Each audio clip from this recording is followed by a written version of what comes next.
Or maybe he has enough. Let's see. He has enough. He has enough. And enough to... Ah, pwede hoy! na rin. Ah. Kaso nga lang may 9 pa rin eh. Quite tricky. Mukhang very least probability naman na mag-scratch yan eh. Kung pasisisirin niya yan eh. Yes. Yeah. Straight draw na lang ito. Yun, Uy, straight draw.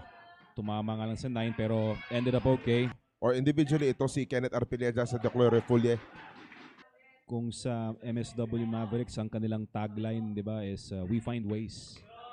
Of course, the first 5 series of Negros Occidental, all of them 4-1 eh. Nagiging sharker na lang doon sa panig ng Negros Occidental. First encounter, si Manila ang unang 4-1. biktima ng 4-1. Oo.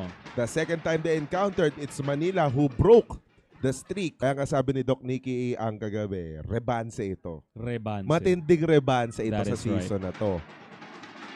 Of course, when the stakes are high, the champions will definitely show up.